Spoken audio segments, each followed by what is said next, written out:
عزیز دوستو، بزرگوں اور بھائیوں، انسان کھائے پیے سوئے جاگے تو اس کے جسم کی ضروریات پوری ہوتی ہے، لیکن جب وہ اللہ کا ذکر کرتا ہے، نماز پڑھتا ہے، دعا مانگتا ہے، استغفار پڑھتا ہے، درود و سلام کے گجرے پیش کرتا ہے، تو پھر اس کی روحانی ضروریات پوری ہوتی ہیں۔ آج جس زمانے میں ہم وقت گزار رہے ہیں، لوگوں کی جسمانی ضروریات پوری کرنے کے لیے، غذائی ضروریات پوری کرنے کے لیے بہت سارے بندوبست کیے جا رہے ہیں، لیکن جتنا لوگ اپنی ظاہری ضروریات میں خود کفیل ہوتے جا رہے ہیں، اتنا ہی زیادہ وہ روحانی طور پر کمزور ہوتے جا رہے ہیں۔ گھنٹوں بیٹھ کر گپ شپ کرنے والے لوگوں کے لیے تھوڑی دیر بھی ذکر الہی کرنا مشکل ہو جاتا ہے۔ لمبی چوڑی باتیں کرنے والے، لمبے چوڑے دلائل دینے والے لوگ اور سمجھدار لوگ اور سیانے لوگ عبادت کے معاملے میں سستی کرتے ہیں، عمل کے مسئلے میں کمزور ہو جاتے ہیں۔ تسبیحات کرنا، وظائف پڑھنا، درود و سلام پڑھنا، کم بولنا، سچی بات کرنا، صبر سے رہنا، شکر کو اپنانا، قناعت اختیار کرنا، حسد، بغض، عداوت سے بچنا، یہ لوگوں کے لیے مشکل ہو جاتا ہے۔ پھر اس کا نقصان یہ ہے کہ معاشرہ ایک عجیب سی بے سکونی اور بے قراری کا شکار ہے۔ جیب میں بہت زیادہ پیسے رکھنے والا، خوش شکل نظر آنے والا، پیٹ بھر کے روٹی کھانے والا شخص بھی ڈھونڈتا پھرتا ہے کہ آخر میں پریشان ہوں کیوں۔ آپ انسانیت کی تاریخ پڑھیں گے تو آپ کو معلوم ہوگا کہ انسان نے کبھی پتھر کی پوجا کی، کبھی معاذ اللہ چاند سورج کی، درختوں کی، بتوں کی پوجا کی۔ معاذ اللہ یہ غلط ڈائریکشن پہ تو چڑھ گیا، لیکن ایسا نہیں ہے کہ کوئی بندہ دنیا میں آیا ہو اور کسی کی اس نے عبادت نہ کی ہو۔ اس لیے کہ اللہ تبارک و تعالیٰ نے جس طرح ہمارے جسم میں کھانے کی طلب رکھی ہے، پینے کی طلب رکھی ہے، سونے کی طلب رکھی ہے، اسی طرح اللہ تعالیٰ نے عبادت کے لیے طلب رکھی ہے جسم میں۔ یہ تو ہوا کہ انسان گمراہ ہو گیا، غلط رستوں پہ چل نکلا، اس نے جھوٹے معبودوں کی طرف معاذ اللہ توجہ کر لی، لیکن وہ کسی نہ کسی کے سامنے جھکتا رہا، کیونکہ اس کے وجود میں طلب تھی، شوق تھا اسے کہ وہ عبادت کرے۔ اللہ تبارک و تعالی جب مسلمان کو توفیق دے اور اللہ کی بارگاہ کی جانب وہ رجوع کرے، تو پھر اس کا رویہ یہ ہونا چاہیے کہ اس کی توجہ ہو اللہ کی جانب۔ ہمارے ہاں تسبیحات پڑھ لی جاتی ہیں اگر کبھی موقع ملے، لیکن وہ خاص انہماک، وہ خاص شوق، وہ خاص ذوق اللہ تبارک و تعالیٰ کی عبادت کا، ایک ہوتا ہے نماز پڑھنا، ایک ہوتا ہے اہتمام کے ساتھ نماز پڑھنا، یعنی ذرا وقت پہ اٹھنا، ذرا صحیح کر کے وضو کرنا، ذرا شوق سے مصلی بچھانا۔ ایک ہوتا ہے تسبیح پڑھ لینا، اور ایک ہوتا ہے ذرا تھوڑا سا نا شوق کے ساتھ اللہ کو یاد کرنا۔ آپ کبھی جو میں نے آیت کریمہ پڑھی، اس کی آپ شان نزول دیکھیں،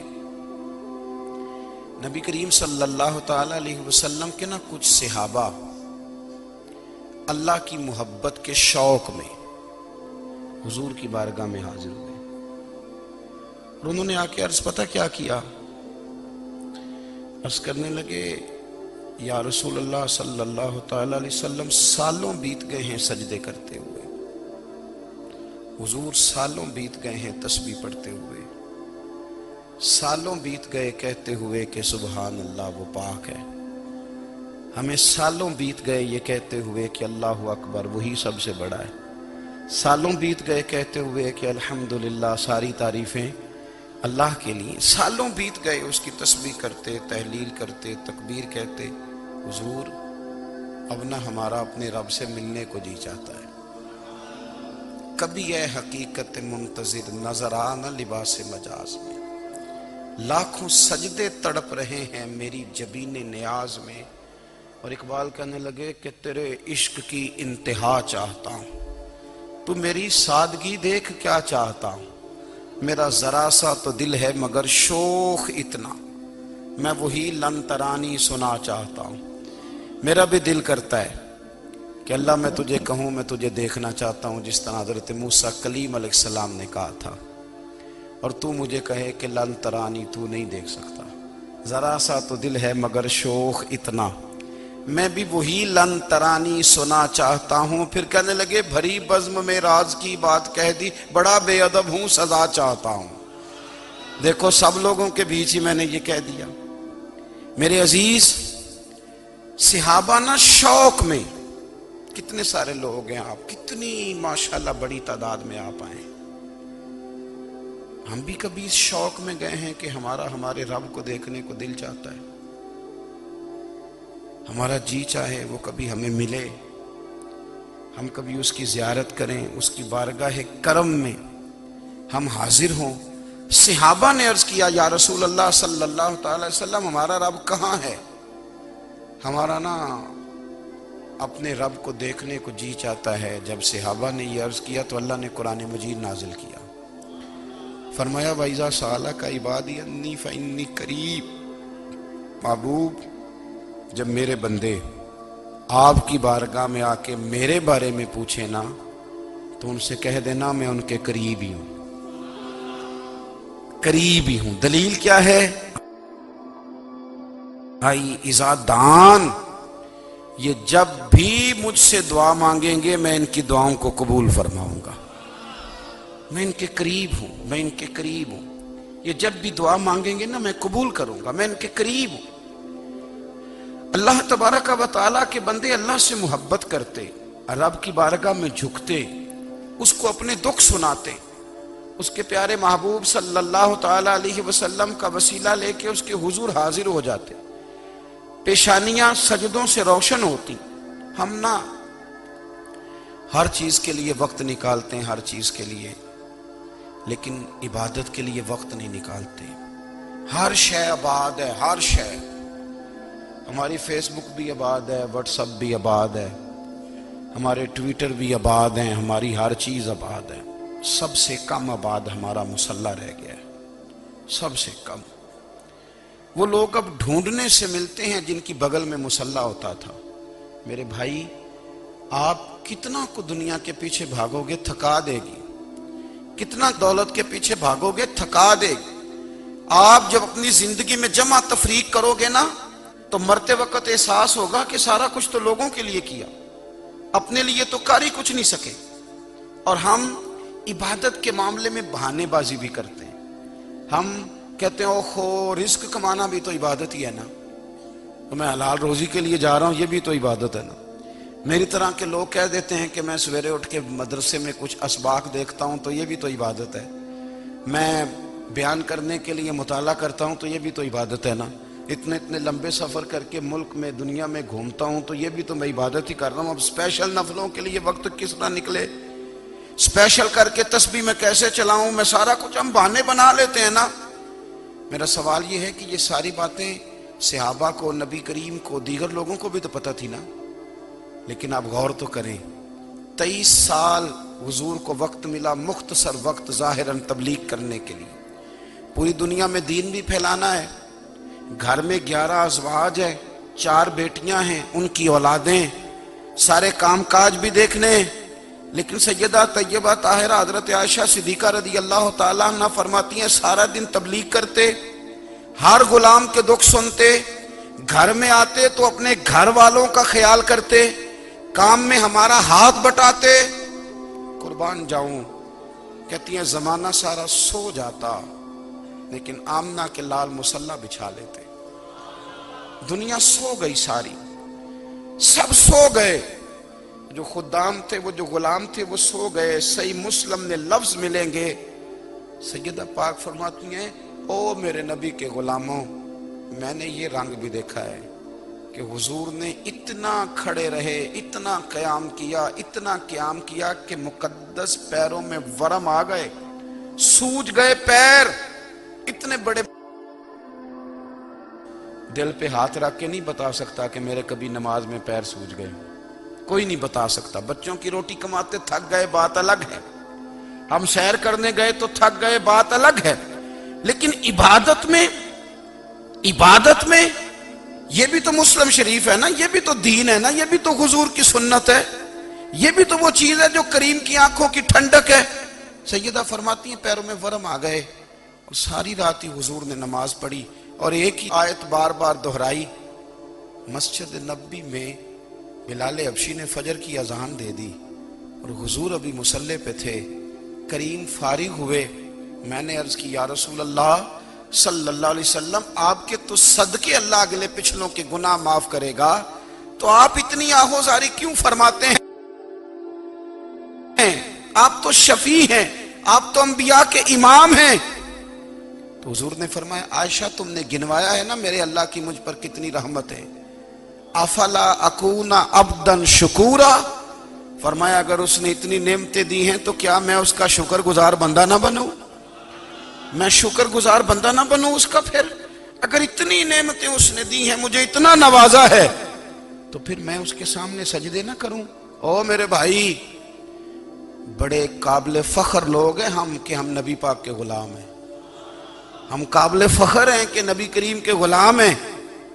کیا کبھی اس غلامی کے شکرانے میں بھی دو نفل پڑھے کہ یا اللہ تیرا شکر ہے تو نے ہمیں حضور کا غلام بنایا ہے؟ یاد رکھیں کہ اپنی روحانی زندگی کو آباد کریں، استغفار پڑھیں، تسبیحات کریں۔ حضرت عبداللہ ابن عمر رضی اللہ تعالیٰ عنہ حضرت عمر کے صاحبزادے، مکہ مکرمہ میں ان کی قبر ہے۔ میں نے جب انہیں پڑھا تو مجھے ان سے بڑا پیار ہو گیا، لیکن آپ کو پتہ ہے وہاں جا کے کسی شخص کا مزار تلاش کرنا یا پوچھنا ایک مشکل کام ہوتا ہے۔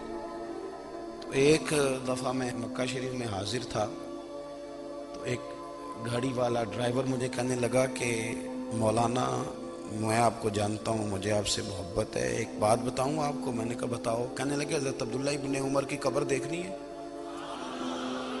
میں نے کہا یہ تو نہیں کہہ رہا، یہ کسی نے بندوبست کرایا ہے، یہ اللہ نے تیرے دل میں بات ڈالی ہے، یہ ہو گیا تو لے چل مجھے۔ حضرت عبداللہ ابن عمر کو نبی پاک نے فرمایا تھا راجل صالح، یہ نیک بندہ ہے، یہ متقی آدمی۔ حضرت عبداللہ ابن عمر رضی اللہ تعالیٰ عنہ سیدنا فاروق اعظم رضی اللہ تعالیٰ عنہ کے صاحبزادے ہیں، اور ان کی ہمشیرہ سیدہ حفصہ رضی اللہ تعالیٰ عنہ حضور کی زوجہ محترمہ ہے۔ ایک دن اپنی ہمشیرہ سے کہنے لگے کہ نبی کریم صلی اللہ تعالیٰ علیہ وسلم گھر میں آئے نا، اور اگر حضور غم امت میں پریشان نہ ہوں، طبیعت کو حشاش بشاش دیکھو، تو ذرا پوچھنا تو صحیح حضور کا میرے بارے میں کیا خیال ہے، پوچھنا تو صحیح کہ کریم کی بارگاہ میں میرا کیا مقام ہے، میرے بارے میں حضور کیا فرماتے ہیں۔ اب بہن کو کام بتائے، اور بتائے بھی بھائی، اور کوئی بہن وہ کام نہ کرے، یہ تاریخ میں ہوتا نہیں۔ حضرت عمر فاروق رضی اللہ تعالیٰ عنہ کی صاحبزادی ام المومنین رضی اللہ تعالیٰ عنہ فرماتی ہیں کہ میں تو بس منتظر تھی، انہوں نے تو کہا تھا نا کہ اگر تم حشاش بشاش دیکھو تو بات کرنا، لیکن حضور تشریف لائے، میری باری تھی، میرے گھر تشریف لائے، کھانا پیش کیا تو فوراً میں نے عرض کی حضور ایک بات پوچھنی تھی۔ تو حضور نے فرمایا پوچھئے۔ میں نے عرض کی حضور میرے بھائی عبداللہ ابن عمر کے بارے میں آپ کا کیا خیال ہے؟ نوجوانوں میری بات پہ غور کرنا، میرے بھائی کے بارے میں آپ کا کیا خیال ہے؟ تو نبی کریم صلی اللہ تعالیٰ علیہ وآلہ وسلم نے میری طرف دیکھا، اور پھر حضور زیر لب تھوڑا مسکرائے، اور بریلی کے امام کہتے ہیں کہ حضور مسکرا دیتے تھے نا تو جو بڑا دکھی ہوتا تھا وہ بھی ہنس پڑتا تھا۔ اب سوال پیدا ہوتا تھا کہ پھر تو اس مسکراہٹ کے لیے انتظار کرنا پڑتا ہوگا کئی مہینے کہ حضور مسکرائیں تو رونے والے ہنسیں، تو اعلیٰ حضرت فرماتے نہیں، انتظار نہیں کرنا پڑتا، یہ مسکراتے رہنا تو حضور کی عادت ہے۔ جس کی تسکین سے روتے ہوئے ہنس پڑے، اس تبسم کی عادت پہ لاکھوں سلام۔ یعنی یہ تو عادت ہے حضور کی مسکراتے رہنا، اس کے لیے انتظار نہیں کرنا پڑتا۔ بھائیو آپ خیال رکھیں گے، غور کریں گے، حضرت عبداللہ ابن عمر رضی اللہ تعالیٰ عنہ کے بارے میں پوچھا تو سیدہ فرماتی ہیں کہ نبی کریم صلی اللہ تعالیٰ علیہ وسلم نہ زیر لب مسکرائے اور فرمایا حفصہ تیرا بھائی ہے تو اچھا، لیکن میں نے سنا ہے کہ عشاء کی نماز پڑھتا ہے تو فجر تک سویا ہی رہتا ہے۔ او نوجوانوں، 10 بجے تک سونے کی بات نہیں ہوئی، 9 بجے تک سونے کی بات نہیں ہوئی، 11 بجے اٹھنے کی بات نہیں۔ حضور فرمانے لگے میں نے سنا ہے کہ عشاء کی نماز پڑھ کے سو جاتا ہے اور فجر تک سویا ہی رہتا ہے، اسے چاہیے کہ تہجد کے وقت اٹھا کرے، اللہ کی بارگاہ میں حاضر ہوا کرے، آہوزاری کرے، سجدے کرے، عبادت کرے۔ اٹھتا ہے اور فجر میں جا کے اٹھتا ہے۔ حضرت جناب حفصہ رضی اللہ تعالیٰ عنہ کہتی ہے میں نے جناب عبداللہ ابن عمر کو پیغام دیا اور میں نے کہا میرے جوان بھائی سن۔ نبی پاک نے فرمایا ہے تو اچھا پر تہجد میں نہیں اٹھتا، نفل نہیں پڑھتا۔ او میری ملت کے جوانوں، مزہ نہیں آ جاتا جب ساری دنیا سوئی ہو، ساری دنیا، اور بستر بھی گرم ہو اور نیند بھی پورا غلبہ کر رہی ہو، اور اچانک گھنٹی بجے دماغ میں، آنکھ کھلے، گھڑی پہ نظر پڑے، 3:30 4 بجے کا پیغام گھڑی بتائے، اور کوئی چڑھتی جوانی والا اٹھ کے وضو کرے، اور جب وہ مصلی کھول کے بچھائے تو مدینے والے محبوب کہتے ہیں کہ ہر نماز پہ رب ثواب دیتا ہے، اور جو اٹھ کے تہجد کی نماز پڑھے اسے دیکھ کے تو رب مسکراتا ہے، جو اس کی شان کے لائق ہے، جو اس کی شان کے لائق، وہ مسکراتا ہے، خوش ہوتا ہے کہ میرا بندہ تہجد میں اٹھ گیا، وہ مسکراتا ہے۔ کاش ہماری صبحیں کبھی اپنے مالک کے نام ہو جائیں، کاش کے صبح۔ حضرت ابو الحسن رحمت اللہ تعالیٰ علیہ حضرت معاذ ابن جبل رضی اللہ تعالیٰ عنہ کے پاس بیٹھا کرتے تھے، فرماتے ہیں ان سے جو پیار بڑھا تو پھر میرا مصلی سے بھی بڑھ گیا۔ تابعی ہیں، فرماتے ہیں صحابی رسول سے محبت ہوئی تو ذکر سے بھی ہو گئی، پھر درود شریف سے بھی ہو گئی، محبت ان سے بڑھی تو پھر اللہ نے مسجد کا پیار بھی بڑھا دیا۔ آپ فرماتے ہیں کہ میری ہر وقت طبیعت چاہتی تھی کہ بس اللہ اللہ کروں، بس اللہ اللہ کروں، بس نہ میں ذرا تھوڑی جان چھڑاؤں لوگوں سے، کوئی 10 منٹ ملے تو میں کچھ 4 نفل پڑھ لوں، میں تھوڑا سا نہ بچوں لوگوں سے، اور مجھے تسبیح ملے تو میں نہ کچھ 400-500 دفعہ استغفار پڑھوں، سبحان اللہ، الحمدللہ، اللہ اکبر، لا حول ولا قوت الا باللہ، میں نہ تسبیحات پڑھوں۔ فرماتے ہیں کہ بچے تھے گھر میں 6-7، غربت تھی، کام ملتا کوئی نہیں تھا، اور میں کام چور نہیں تھا، کام ڈھونڈتا تھا، پر اللہ کی قدرت کے کام نہیں ملتا تھا۔ فرماتے ہیں کہ میں نے ایک دن اپنی اہلیہ سے کہا کہ آج میں پھر جاتا ہوں کام ڈھونڈنے، تو میری بیوی بڑی فرما بردار تھی، پر اس دن نہ غربت کے ہاتھوں تنگ آ کے کہنے لگی آج نانا کوئی تو چیز لے کے آیا، تو مجھ سے بچوں کی بھوک نہیں دیکھی جاتی، سب روگاں دا روگ محمد جس دا نام غریبی، کنڈ بلا کے لنگ جاندے نہیں دوست یار قریبی، آج نہ کچھ لے کے آیا تو میں بچے لے کے میکے چلی جاؤں گی۔ شیخ فرماتے ہیں کہ میں بڑا پریشان گھر سے نکلا، پر میں نے صبح سے لے کے زور تک کام ڈھونڈا، کام ملا کوئی نہیں، تو میرے دل میں خیال آیا چلو کام نہیں ملتا تو اللہ اللہ تو کرے نا، چلو بندوں کی مزدوری نہیں ملتی تو رب کریم کی عبادت ہی کرتے ہیں۔ فرماتے ہیں کہ میں نے نا فرات کے پانی سے وضو کیا، نہر کے، شدید دھوپ تھی، ساتھ ریت تھی اور ریت تپ رہی تھی، میں نے اپنا رومال وہیں مصلی کے طور پر بچھا لیا، اور فرماتے ہیں کہ زور سے لے کر عصر تک نماز پڑھی، دھوپ بھی پورے زور پہ، پر میرے سجدے کا ذوق بھی پورے زور پہ۔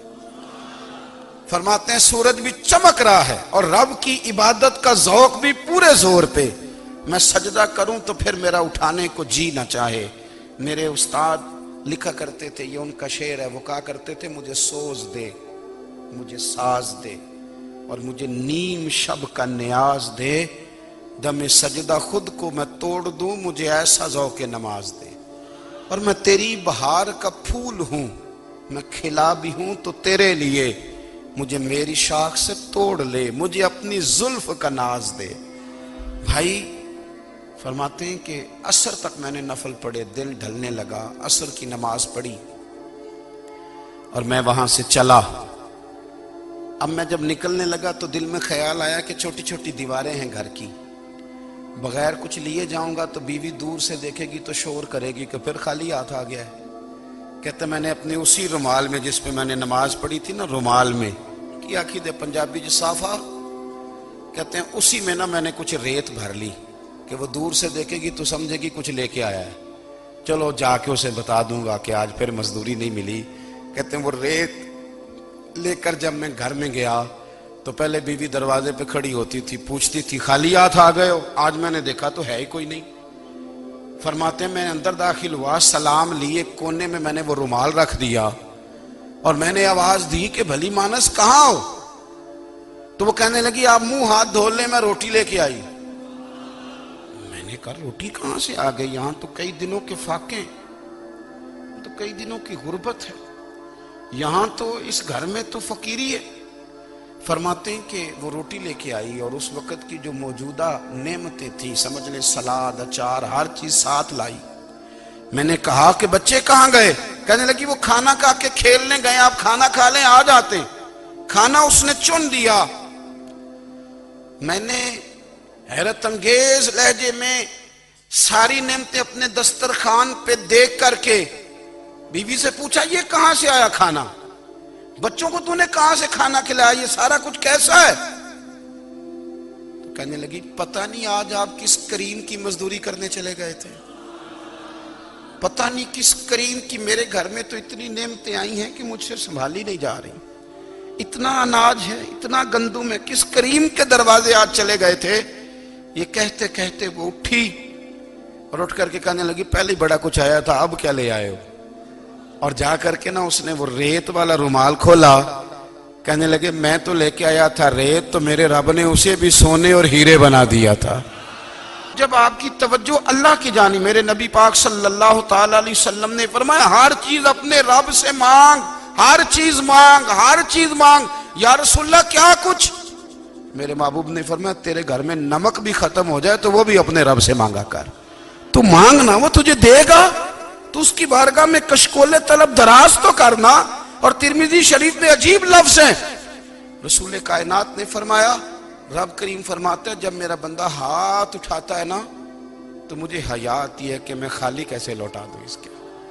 اتنے بڑے بادشاہ کی بارگاہ میں، او بھائی لوگوں سے عزتیں تلاش کرتے ہو تو وہ کیا تمہیں عزت دیں گے؟ وہ تو کل اچھا کہتے ہیں پرسوں برا کہنے لگ جاتے ہیں۔ لوگوں کے سامنے گڈ بک میں آنا چاہو گے تو وہ تو سویرے تمہارے بارے میں کچھ کہیں گے، شام کچھ اور کہیں گے۔ اپنی روحانی زندگی آباد کریں، اپنے مسلح کو وقت دیں اور دنیا سے چھپ کر، اس موبائل کو بند کر کے اور اپنے آپ سے بھی چھپ کے اور تنہا ہو کے چھپا کے سارا کچھ اپنے آنسو اپنے رب کی بارگاہ میں پیش کریں، اس کے حضور حاضری دیں۔ سنو نا ترمذی کی حدیث اور اسے یاد رکھنا، نبی پاک علیہ السلام نے فرمایا اپنے دکھ لوگوں کے سامنے نہ بیان کرنا، سیٹھوں نوابوں کو نہ بتاتے پھرنا، دنیا داروں کے سامنے جا کے نہ رونا کہ میں تکلیف میں ہوں۔ فرمایا اگر دنیا داروں کو دکھ بتاؤ گے رب تمہیں کبھی غنی نہیں کرے گا، اور لوگ ہیں کہ الٹا مذاق اڑائیں گے۔ آپ کی جس سے بڑی پکی یاری ہے نا، پکی، وہ تب تک پکی ہے جب تک آپ نے 50,000 مانگا نہیں، اور جس وقت آپ نے کہہ دیا کہ میں مجبور ہوں میری مدد کر تو پھر ختم ہو گئی دوستی۔ لوگوں کے تعلقات آپ کے ساتھ تب تک ہیں جب تک آپ ان سے کوئی ضرورت وابستہ نہیں کرتے۔ کریم محبوب فرمانے لگے بندوں کے سامنے دکھ نہ بیان کرنا، اللہ تجھے کبھی غنی نہیں کرے گا۔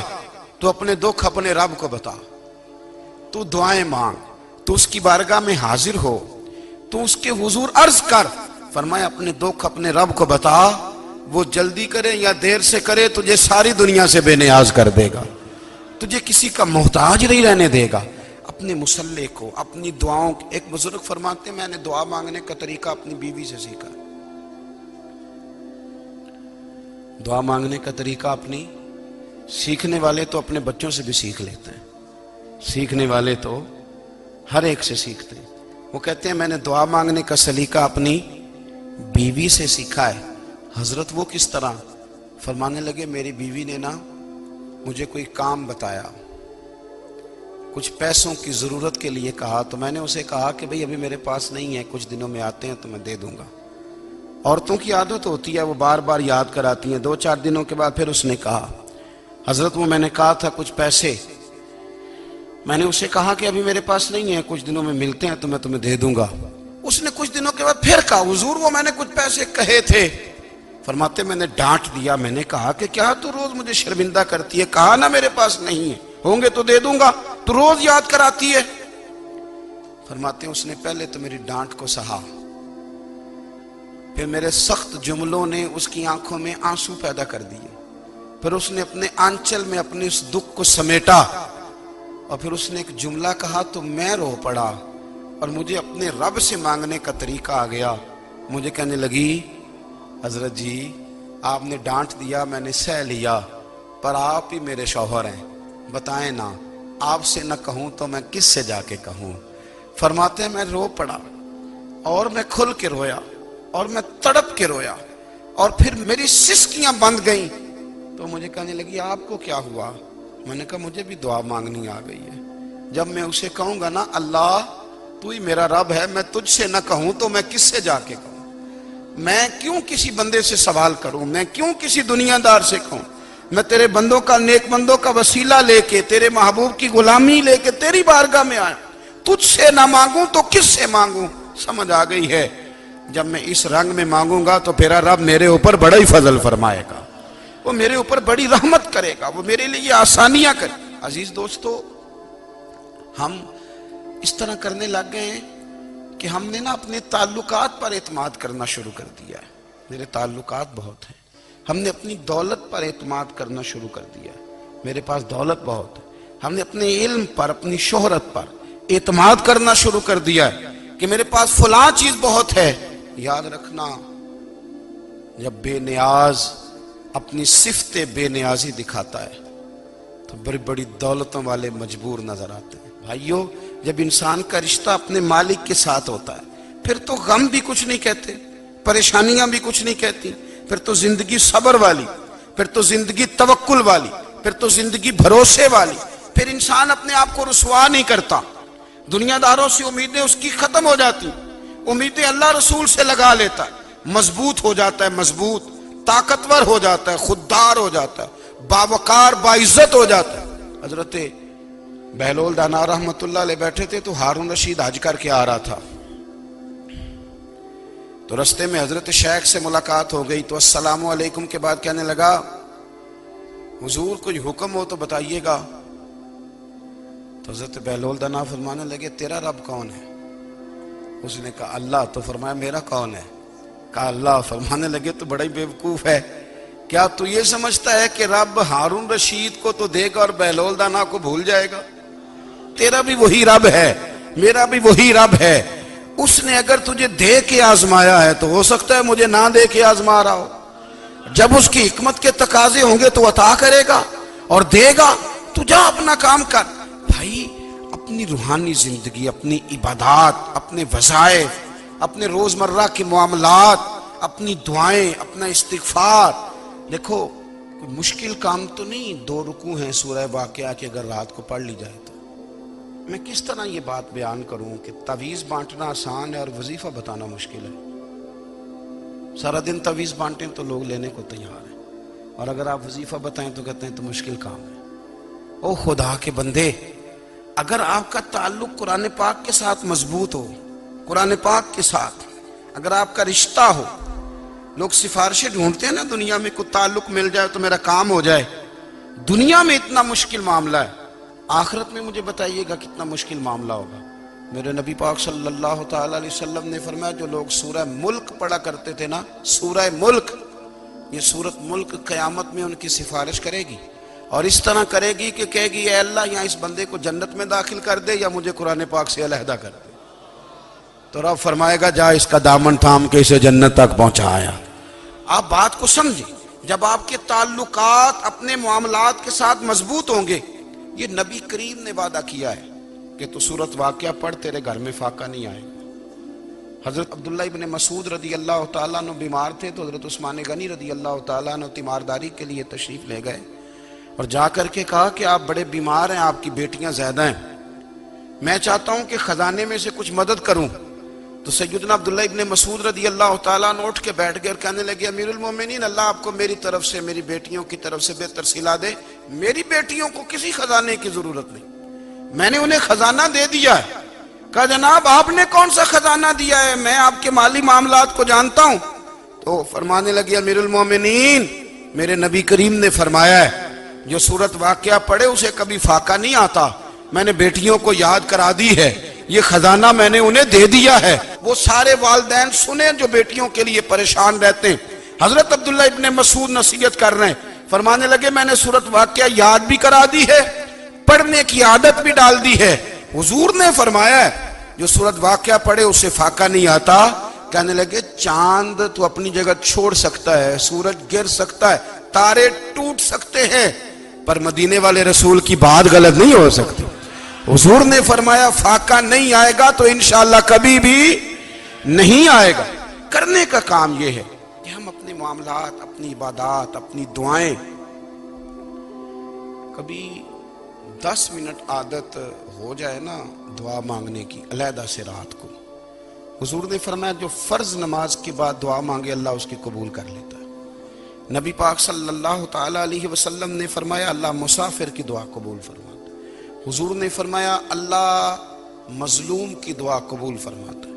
حضور نے فرمایا بیمار سے دعا کراؤ اللہ اس کی دعا قبول فرماتا ہے۔ میرے نبی پاک نے فرمایا ماں باپ جب بھی اولاد کے لیے ہاتھ اٹھائیں، ویسے تے بلے شاہ تو آسمانی اڑ دیا ہی پھڑ دیں، جڑا گھر بیٹھا انہوں بڑھیا ہی نہیں۔ حضور فرمانے لگے ماں باپ جب بھی اولاد کے لیے دعا فرمائیں اللہ ان کی دعا کو قبول کرتا ہے۔ آپ اپنا تعلق بنائیں، دعا کے ساتھ، عبادت کے ساتھ، مصلی کے ساتھ رشتہ بنائیں، استغفار پڑھیں۔ صلاح الدین ایوبی صلیبی جنگوں میں تھے، رات کو مسجد اقصی میں نماز پڑھی تو پریشان تھے۔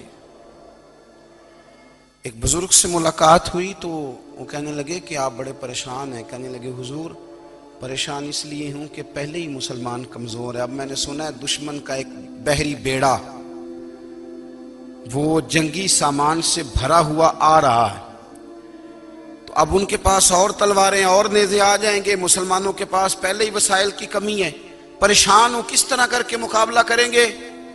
یہ بات کہتے ہی صلاح الدین ایوبی نے بزرگوں سے کہا حضور آپ بھی دعا کرنا، دعا کی بڑی طاقت ہے۔ میرے نبی پاک نے فرمایا دعا مومن کا ہتھیار ہے، دعا مومن کا، دعا مومن کا۔ حضور نے فرمایا تقدیر کو سوائے دعا کے کوئی چیز نہیں بدل سکتی، دعا مومن کا ہتھیار ہے، یہ کافر کے پاس کوئی نہیں، یہ ہتھیار ہے مومن کا۔ اللہ کرے آپ کو سمجھ آئے، پھر سنیں کئی بار کہہ چکا ہوں یہ ہتھیار ہے۔ کافر کے مقابلے میں جو تیرے پاس سب سے بڑا ہتھیار ہے وہ دعا ہے۔ دعائیں کرانی چھوڑ دی، کرنی چھوڑ دی، لینی چھوڑ دی۔ حضرت سیدنا انس بن مالک رضی اللہ تعالیٰ عنہ فرمایا کرتے تھے میں نے وہ رنگ دیکھا ہے جب حضور دعا مانگتے تھے اور حضور کی مقدس آنکھوں میں آنسو بھی ساتھ ہی بہا کرتے تھے، میں نے وہ انداز دیکھا ہے۔ تو صلاح الدین ایوبی بزرگ سے کہنے لگے آپ بھی دعا کیجیے، اور خود رونے لگے اور سر سجدے میں رکھ کے رونے لگے، اور عشاء سے لے کر فجر تک روئے، خوب روئے۔ صبح وہ بزرگ آئے تو صلاح الدین ایوبی کا خوبصورت اور ہنستا ہوا چہرہ دیکھا، کہنے لگے آپ بڑے خوش ہیں، رات تو میں نے بڑے روتے ہوئے دیکھا تھا۔ تو کہنے لگے حضور وہ جو بحری بیڑا آ رہا تھا نا وہ پانی میں ڈوب گیا ہے، اب وہ نہیں آ رہا، ابھی خبر آئی ہے تو میں بڑا خوش ہوں۔ بزرگ کہنے لگے اٹھ سینے سے لگ اور سن ایک بات، وہ بحری بیڑا پانی میں نہیں ڈوبا، وہ تیرے آنسوؤں میں ڈوب گیا ہے۔ وہ جو تو رات رویا ہے نا رب کریم کی بارگاہ میں تو وہ ڈوب گیا ہے۔ بھائی اپنا مصلی کا، عبادت کا، وظائف کا، اللہ اللہ کا سلسلہ اس کو مضبوط کریں، اپنی دعاؤں کے تعلق کو مضبوط کریں۔ دعائیں بڑے انقلاب برپا کر دیتی ہیں۔ ہم تھوڑے تھوڑے نا جب سے خشک ہوئے ہیں نا، خشک، اور میری تو جماعت ہی صوفیاء کی جماعت تھی، ہم تو داتا علی اجمیری کی جماعت سے، ہم تو خواجہ اجمیری کی جماعت سے، ہم تو شیخ احمد فاروق سرہندی کی جماعت سے، ہم تو صوفیاء کی جماعت. ہماری جماعت نے بھی وہ تعلق جو ہمارے بزرگوں نے بنایا تھا. بزرگ اللہ کے قریب کیسے جاتا ہے؟ تو ہمارے یہاں نا بہت سارے لوگ کہتے ہیں جی نظر ہو گئی تو کام ہو گیا. بھئی جو بخاری مسلم میں طریقہ ہے نا اللہ کا قرب پانے کا، وہ تو نفل ہے. نبی کریم علیہ السلام نے فرمایا بندہ نفلوں کے ذریعے رب کے قریب جاتا ہے، اور اتنا قریب جاتا ہے کہ پھر اللہ اس کی زبان بن جاتا ہے، اللہ اس کی آنکھیں بن جاتا ہے، کان بن جاتا ہے، ہاتھ اور پیر بن جاتا ہے. تو یہ تو عبادت ہے، یہ تو اللہ کی بارگاہ کی حاضری ہے جو آپ کو اللہ کے قریب کرے گی. تو اپنے نماز کو اہمیت دے کے ادا کریں، نمازیں موبائل بند کر کے ادا کریں. لیکن نا کچھ لوگ کہتے ہیں مجھے ٹائم نہیں ملتا نماز کا، تو میں کہتا ہوں یہ آپ نے بڑی جرت کی بات کی ہے. مجھے کو میرا پیر بھائی کہہ دینا میرے پاس ٹائم نہیں آپ کو ملنے کا، تو میں کہتا ہوں آج کے بعد آنا ہی نہ. تو کیا سمجھتا ہے تو وہ بڑا آدمی ہے، تیرے پاس ٹائم نہیں اور ہمیں ملنے کا ٹائم، موج کر.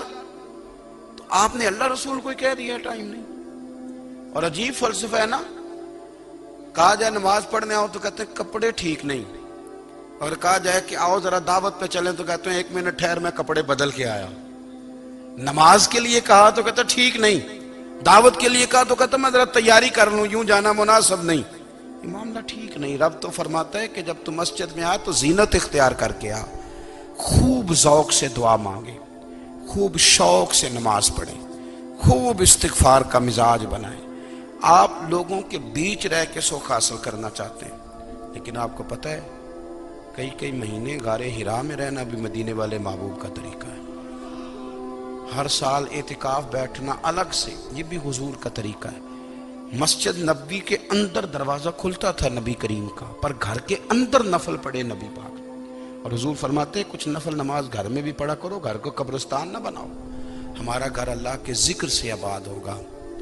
اگر ہم نماز پڑھیں گے نا، میں جب سنت پڑھنے کے لیے گھر میں کھڑا ہوتا ہوں تو میرا جو 2.5-3 سال کا بیٹا ہے نا، وہ بھی میرے ساتھ نماز پڑھنی شروع کر دو. اسے پتہ کوئی نہیں نماز کیا ہوتی ہے، لیکن وہ بھی نا سجدہ نہ بھی کرنا ہے تو ساتھ لیٹ ضرور جاتا ہے.